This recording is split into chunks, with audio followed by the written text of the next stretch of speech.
사순절 세 번째 주일을 맞았습니다.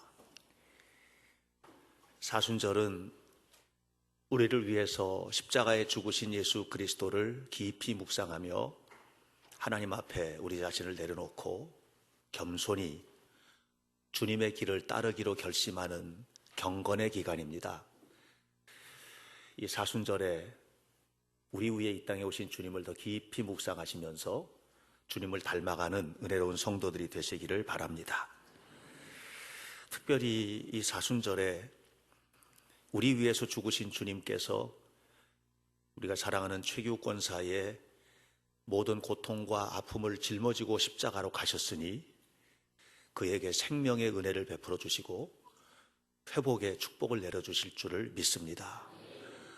간절한 마음으로 최규 권사를 위해서 중보해 주시고 또 최 권사님과 그 가족들의 아픔을 내 것으로 느끼면서 함께 해주시기를 부탁을 드립니다. 우리나라 최초의 노벨문학상 후보에 올랐던 분이 김은국이라는 재미소설가인데 그분이 쓴 순교자라는 소설이 있습니다. 오래된 책인데요. 6.25 때 공산당들이 기독교인들 많이 죽였죠. 특별히 목사님들 많이 납북해 갔고 또 굉장히 많은 목사님들이 공산 정권에 의해서 죽임을 당하게 됩니다. 네, 6.25 당시에 12명의 목사님이 공산군에 의해서 순교당한 사건을 소설로 그리고 있는 책이 바로 순교자입니다. 12명이 죽고 2명이 살아남았는데 한 분의 목사님은 미치광이가 되어서 그때 정신적인 충격 때문에 이리저리 방황을 하고 한 분이 온전한 정신으로 살아남으셨는데 그분이 이제 신 목사님이라는 분입니다. 이분이 그 처형의 현장에서 있었던 일들에 대해서 입을 닫아버렸습니다. 사람들은 12명 그리고 정신 이상이 되어버린 한 분의 목사님을 순교자로 추앙을 하고 이 신 목사님은 변절자, 그러니까 네가 살아남았지 이렇게 변절자로 말하면서 그에게 온갖 이야기를 다 합니다마는 끝까지 이 신 목사님은 그간에 있었던 이야기에 대해서 침묵합니다. 그런데 공산당의 만행을 홍보하기 위해서 군 정보기관에서 이 12명의 순교자가 왜 죽었는지에 대해서 알기 위해서 이제 조사를 시작을 했고 이렇게 조사를 해서 이 공산당들이 얼마나 참혹한 녀석들인지 하는 것을 알려주려고 이제 했는데 그때 대표자가 이대위라는 정보장교가 이 일을 이제 조사를 하게 됩니다. 그리고 놀라운 것을 발견하게 됩니다. 12명의 목사님은 믿음을 지키고 예수님의 은혜를 사모하고 천국을 소망하는 가운데 죽어가지 않았다는 것을 알게 된 겁니다. 이 12명이 목숨을 부지하기 위해서 서로를 모함하고 하나님을 부인하고 소설에 있는 표현을 그대로 쓰면 여러분 죄송합니다. 개처럼 죽어갔다고 그렇게 소설은 표현하고 있습니다.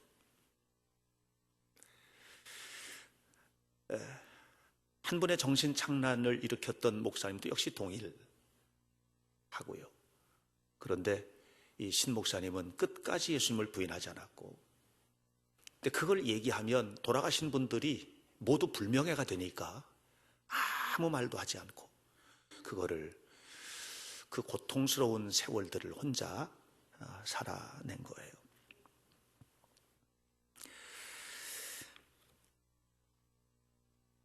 이 신 목사님이 정보장교인 이대위에게 이대위가 왜 그랬냐고 이렇게 물을 때 했던 말이 의미가 있는데 이렇게 말했습니다.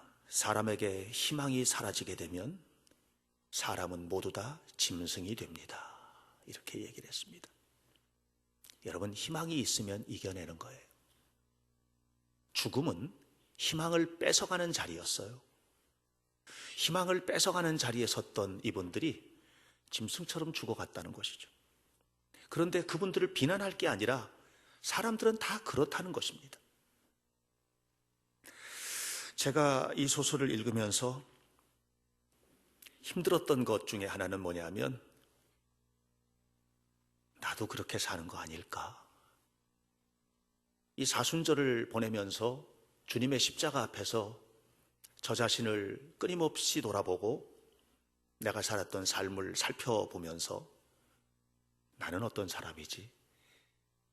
이것 때문에 너무 힘든 거예요. 그래도 건강하게 목회하려고 애를 쓰고 그렇게 했는데 내 의도하고 상관없이 상처를 입고 마음 아픈 사람들은 또 없을까? 이런 것들이 저를 많이 힘들게 하는 거예요. 우리가 이 사순절을 보내면서 과연 우리가 하나님 앞에 선다는 것은 무엇입니까? 그것은 하나님 앞에 뿐만 아니라 사람들 앞에서도 또 역사 앞에서도 부끄러움이 없는 모습으로 서야 된다고 하는 것이죠. 이것이 우리 현대교회를 향한 하나님의 뜻이고 또 저와 우리 모두에게 원하시는 하나님의 기대가 아닐까 하는 생각을 하게 됩니다. 요한복음 18장을 보면 대제사장의 집 뜰에서 예수님께서 그토록 사랑하셨던 베드로가 예수님을 3번이나 부인하는 장면 나옵니다. 여러분 다 잘 아시죠? 예수님을 3번이나 부인했습니다. 예수님을 욕하고 저주하고 부인했습니다. 그런데 그렇게 3번 부인하고 났는데 닭이 우는 거예요. 예수님께서 그러셨거든요. 네가 위험스러운 상황이 다가오면, 네 앞에 죽음의 그림자가 들이오면 나도 부인할 거야.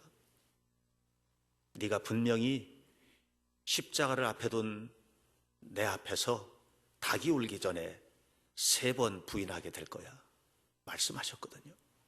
이게 떠오른 거예요. 그런데 그것뿐만이 아니에요. 누가복음을 보면 22장에서 바로 그 말을 하고 닭이 딱 우는데 베드로의 눈과 예수님의 눈이 마주친 거예요. 견딜 수가 없었어요. 누가복음 22장 61절 주께서 돌이켜 베드로를 보시니, 예수님께서 베드로 보시면서 무슨 생각을 했을까요? 그것 봐라, 내가 그럴 줄 알았다, 그러셨을까요? 그건 아닐 거예요. 주님은 그래도 베드로를 사랑하셨습니다. 베드로가 주님과 눈이 마주쳤을 때 야, 이거 어떡하나 이런 생각을 했을까요? 그 주님의 눈빛과 마주쳤을 때 그래도 나를 사랑하시는 주님을 만나지 않았겠습니까? 그리고 찢어지는 가슴을 부둥켜 안고 동네 밖으로 나가서 통곡을 한 것입니다. 사랑하는 여러분, 우리는 어떤 모습으로든지 고난 앞에 서게 됩니다.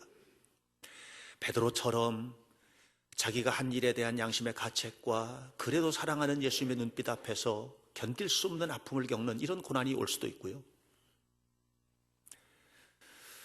공산당에 의해서 목숨을 빼앗기는 그 고통스러운 앞에서 서로를 비난하고 예수님까지도 부인할 수밖에 없었던 그런 12명의 목사님들과 같은 그런 절대적인 고난 앞에 설 수도 있고요. 삶을 살다 보면 가정 안에서, 직장 생활 속에서, 경제적으로, 또 우리 최 권사처럼 너무나 극심한 육신의 고통과 삶과 죽음의 경계에 선 것과 같은 아픔, 이런 고난 속에서 우리가 살 수도 있습니다. 이런 고난 앞에 선 우리에게 주님은 이렇게 말씀하십니다. 세상에서는 너희가 환난을 당하나 담대하라. 내가 세상을 이기었노라. 이것이 주님의 말씀입니다. 예수께서 잡히시던 밤에 주님은 사랑하는 제자들과 함께 최후의 만찬을 하셨습니다. 예수님께서 제자들의 발을 일일이 씻어주셨습니다. 그렇게 일일이 제자들의 발을 씻어주신 예수님께서 자리에 앉으신 후에 고별 설교를 시작하십니다. 그것이 요한복음 13장부터 오늘 본문인 16장까지입니다. 마지막 설교죠. 긴 설교를 하셨습니다. 그리고 이 긴 말씀을 주신 까닭이 무엇인지를 오늘 본문에서 밝히셨는데, 세상에서는 너희가 환난을 당하나 담대하라. 내가 세상을 이기었노라. 이렇게 말씀을 하셨습니다. 이 말씀에 위로가 되시기를 축복합니다. 담대하라. 내가 세상을 이기었노라. 이 말씀처럼 이겨내시기를 주님의 이름으로 축원합니다. 제가 이 말씀을 묵상하면서 견딜 수 없는 아픔을 느꼈던 것은 뭐냐면, 이게 너무 좋은 거예요. 담대하라. 내가 세상을 이기었노라. 너무 좋은 거예요. 근데 그 앞에 한 귀절이 목구멍에 강하게 박혀있는 가시처럼 저를 힘들게 하는 겁니다. 세상에서는 너희가 환난을 당하나. 이게 너무 힘든 거예요. 세상에서는 너희가 고난을 당하나. 이게 너무 아픈 거예요. 내가 세상을 이기셨다는 이 말씀, 이 승리의 약속, 이건 현실이 아니에요. 그건 미래의 일이에요. 지금은 너무 힘든 거예요.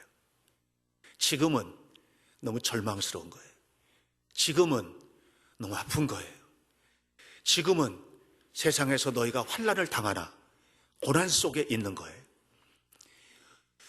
여러분, 이것이 우리를 힘들게 하는 거예요. 예수님은 세상을 이겼대요. 네, 우리가 알죠. 예수님 십자가 짊어지시고 그리고 부활하시고 승천하시고 세상을 이긴 것 다 알아요. 근데 우리는 아직 못 이기고 있어요. 우리는 아직 고난 속에 있어요. 우리는 아직 힘들고, 여기에 우리가 앉아있지만 저를 비롯해서 성도님들, 또 우리 최권사, 여기 앉아 계신 여러분 가운데 많은 분들이 아직까지도 무너져 내리는 가슴과 아픔을 가지고 있는 분들이 있을 거예요. 이거 힘든 거야. 이게 지금 우리 모두에게 이 부분이 힘든 거예요. 왜냐하면 우리는 육신을 가지고 있고 살고 있는 거예요. 살고 있는 우리가 당하는 이 삶의 고난이 우리를 힘들게 하는 것입니다. 사실 고난을 당하면 이것을 객관적으로 바라보기가 어렵습니다. 객관적으로 바라본다는 건 뭐냐면 이런 거예요. 누가 힘든 일을 만났어요. 그러면 옆에 사람이 말해줄 수 있어요. 기도하면 돼. 하나님께서 이기게 하신댔으니까 열심히 예배하다 보면 극복할 거야. 세월이 약이야. 이거는요, 내가 당하는 고난이 아닐 때 할 수 있는 얘기예요. 내가 그 고난 속에 있으면 내가 나에게 그 말하기가 힘든 거예요. 12명의 목사님이 죽어갈 때 천국도 알았겠고 예수님이 누군지도 알았겠고, 물론 김은국의 소설에서 나오는 순교자에 나오는 그 부분이 과장된 부분도 있다고 생각해요. 그러나 저는 그 과장된 부분이라기보다도 우리들의 현실이라고 보여지는 거예요. 그 현실은 뭐냐 하면 죽음이 두려운 거예요. 죽음이 두려운 거예요. 숨 돌릴 여유도 없이 다가오는 고난이에요. 어떻게 해야 될까? 어떻게 해야 될까? 사실 여러분, 고난의 현실은 하루아침에 극복되지 않습니다. 고난이라는 거는요, 예를 들면 조금만 참으면 이길 수 있다라고 하는 분명한 희망이 보여서 한 달쯤 있다가 희망이 되고 한 달쯤 있다가 극복이 되고 그러면 그거는 고난이라고 말할 수 없어요. 고난이라는 건 뭐냐 하면은요, 끝이 안 보여요. 끝이 안 보여요. 이게 고난이에요. 하루아침에 극복되지 않는 거예요. 이게 고난이에요. 그런데 세상에서는 너희가 고난을 당하라 라고 말씀하시는 그 주님께서 담대하라 이렇게 말씀하셨어요. 이 담대함은 고난 속에 서 있는 우리의 태도예요. 고난에 대한 우리의 태도, 담대하라. 여러분, 삶의 고난이 올 때 우리가 어떤 태도를 갖느냐라고 하는 것은 매우 중요합니다. 어떤 태도를 가지고 있느냐. 이 태도가 고난을 해석해줘요. 그리고 이 태도가 고난을 이길 힘을 줘요. 가정의 사업이 어려워지면서 근심거리가 생긴 가정이 있었어요. 여러분, 고난이라는 것은요, 개인의 고난은 개인에 머무르지를 않아요. 개인의 고난은 공동체를 힘들게 해요. 가정에서 누군가가 힘든 일을 만나면 혼자만 힘든 법이 없어요. 다 같이 힘들어야 돼요. 이것이 개인적인 고난이 가지고 있는 공동체성이에요. 우리 최권사가 힘들지만 최권사 힘든 문제가 최권사 혼자만 힘들지 않아요. 저도 힘들어요. 너무 힘들거든요. 우리 모두가 함께 힘들어하고 있고 아파하고 있어요. 이 가정의 근심거리는 경제적인 어려움이가 아버지가 사업이 망한 거예요. 너무 힘들죠. 그러면 떠들고 말하고 웃고 말할 수 있을까요? 못하죠. 집안에 먹구름이 들이온 거예요. 가족들이 말이 없어지고 서로 눈치 보고 이것이 그 가정의 힘든 문제였어요. 아들이 있었는데 그 아들이 중학생인데 집에 와도 그냥 고개 푹 떨구고 자기 방 들어가면 밖에 나오기도 싫은 거예요. 집안이 분위기가 어두우니까. 그런데 이 아이가 하루는 학교를 갔다가 현관문을 열고 딱 들어왔는데 엄마가 주방에서 찬송을 부르고 있는 거예요. 그냥 거기에 얼어붙었어요. 탁 얼어붙었어요. 그리고 이 아이의 머릿속에 누가 떠올랐느냐 하면 하나님이 생각난 거예요. 하나님이 계셨지. 이 아이가 모태신앙으로 자라면서 태어나서 지금까지 자라면서 부모가 교회 가자고 하면 교회 갔어요. 주일학교도 다녔어요. 이것하고 저것하고 수련회 다니고 다 다녔어요. 그런데 그냥 가야 되니까 간 거예요. 하나님은 내 믿음의 하나님이 아니었던 아이예요. 그런데 그날 하나님이 있다는 걸 알게 됐어요. 방으로 들어가서 통곡을 하면서 기도를 한 겁니다. 그렇게 울며 기도한 건 처음이에요. 하나님, 우리 아버지가 망했답니다. 하나님, 우리 아버지 좀 도와주세요. 그러면서 통곡을 하면서 온 거예요. 그가 말합니다. 처음으로 하나님을 만난 날이었다고, 그날.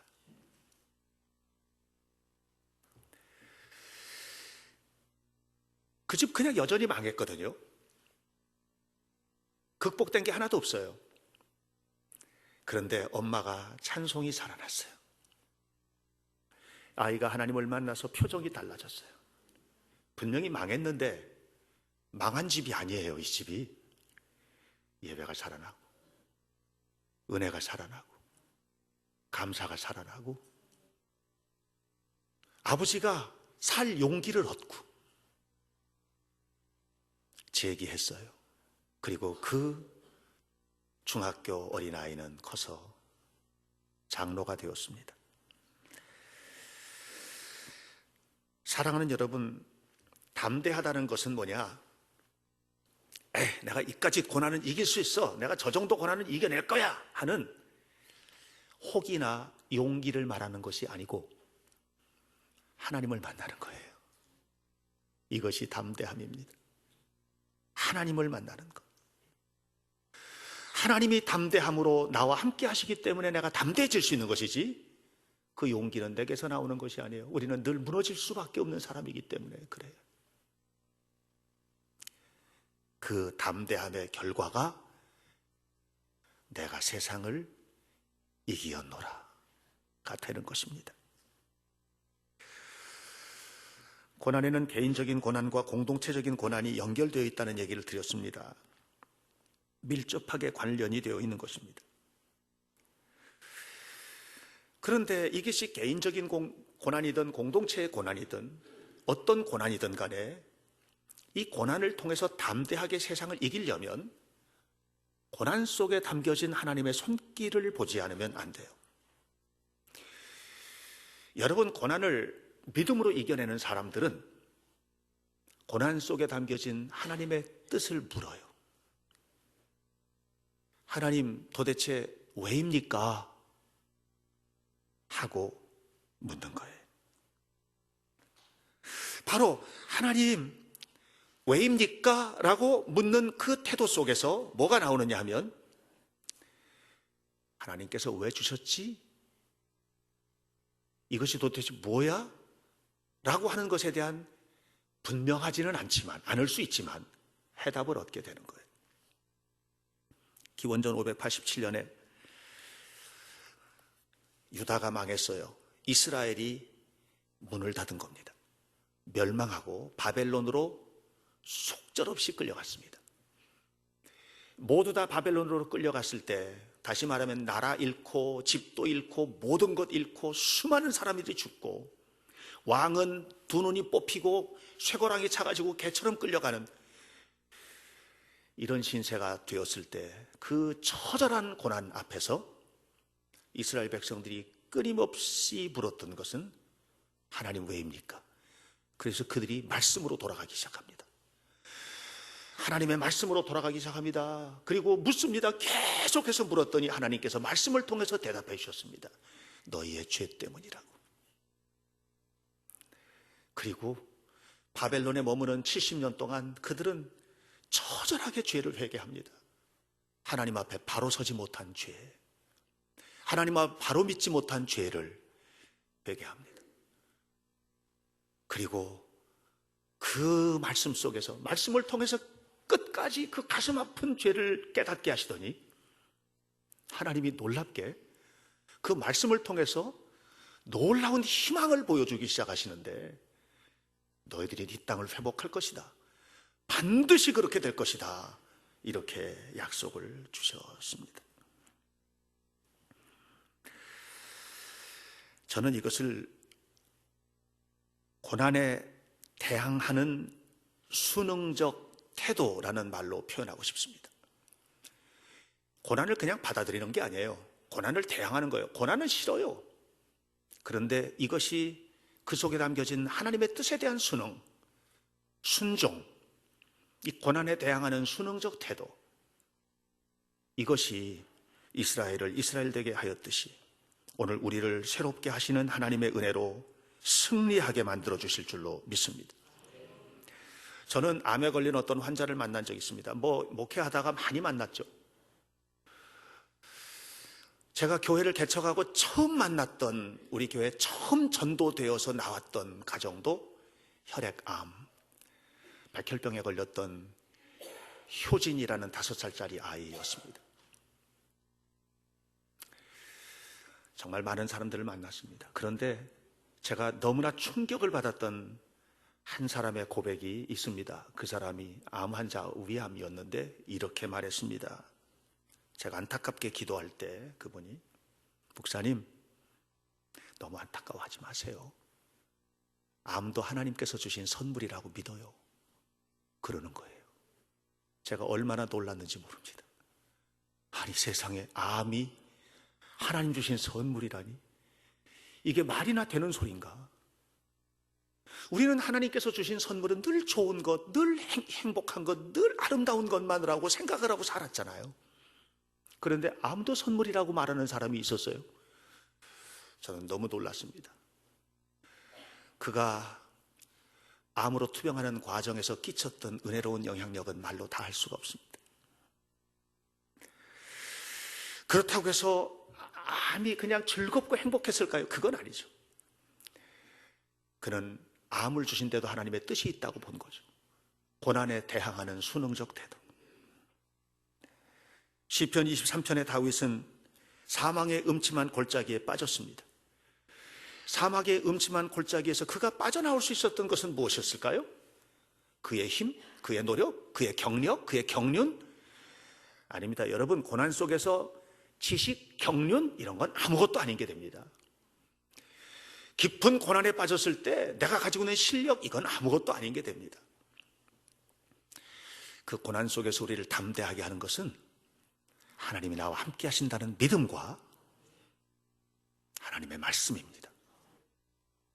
사망의 음침한 골짜기 속에서도 그가 담대할 수 있었던 것은 주께서 나와 동행하신다는 믿음 때문이었습니다. 그래서 그 빠져나온 거예요. 사랑하는 성도 여러분, 세상을 이기신 그리스도께서 우리에게 말씀하십니다. 이 사순절에 고난의 현장을 여전히 밟고 서 있는 우리 모두에게 십자가를 짊어진 이유가 무엇인지를 알려주시는데, 그것은 너희가 세상에서는 고난을 당하나 담대하라, 내가 세상을 이기었노라, 이 말씀하고 싶으신 것입니다. 사랑하는 여러분, 우리가 고난을 당할 때 이 고난의 이유를 솔직히 잘 모를 때가 많습니다. 확실히 아는 경우도 있지만 왜 이렇게 오지? 이런 고난이 왜 오는 거야? 이런 암이 나한테 왜 걸렸을까? 왜 이렇게 실패가 왔을까? 왜 이렇게 어려움이 오지? 이걸 모를 때가 있습니다. 그러나 그럼에도 불구하고 우리 모두는 한 가지 알아야만 합니다. 그 고난의 배후에는 하나님의 손길이 있다는 것을. 그리고 그 고난의 배후에 있는 하나님의 손길은 우리를 승리의 자리로 이끌어 주심을 믿으시기를 주님의 이름으로 축원합니다. 우리가 고난을 당할수록 하나님이 함께 계시고 가까이 계심을 믿으시기를 바랍니다. 죽겠어요 하고 말할 때, 아니 진짜로 죽겠을 만큼 고통스러울 때, 그때에도 우리 주님은 함께 계심을 믿으시기를 바랍니다. 우리 주님은 우리가 고통스러워 눈물을 지을 때 함께 울어주시고 우리와 더불어 이겨내시기로 약속하셨습니다. 그 주님이 오늘 우리에게 말씀하십니다. 너희들이 세상에서 고난을 당하는 거 내가 안다. 너희가 세상에서는 환난을 당하나 그러나 담대하거라. 반드시 이길 것이다. 내가 세상을 이기었노라.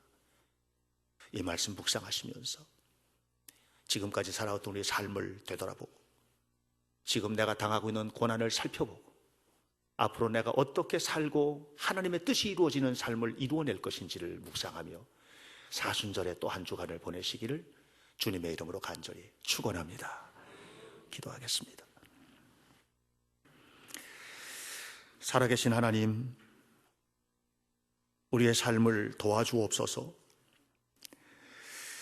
우리가 너무 힘든 순간들을 맞이하고 있습니다. 하나님은 그 고통 속에서 우리와 함께 계신다고 말씀하셨는데 하나님이 함께 계시는 것조차도 느낄 수 없는 순간도 있습니다. 너무 아프고 너무 힘들고 너무 큰 좌절감 때문에. 하나님, 그러나 그럼에도 불구하고 우리의 의심을 넘어서 우리의 불신앙을 넘어서 여전히 하나님은 우리와 함께 계시고 우리의 삶을 붙잡고 계시는 것을 믿습니다. 사순절 세 번째 주일을 맞이한 사랑하는 성도들 한 사람 한 사람을 기억하여 주옵소서. 저들의 삶을 주께서 인도해 주시고 저들의 삶 속에서 당하는 모든 고난이 그 속에 담겨진 하나님의 뜻이 다 알 수는 없지만 있음을 믿으며 반드시 하나님께서 담대한 우리의 믿음과 더불어 희망과 축복으로 이끌어 주실 줄 믿는 믿음 안에 하나님의 영광을 드러내실 줄 믿습니다. 하나님 도와주시고 특별히 최규 권사와 또한 아픔을 경험하고 모든 성도들의 삶 속에 함께해 주옵소서. 예수님 이름으로 기도하옵나이다. 아멘.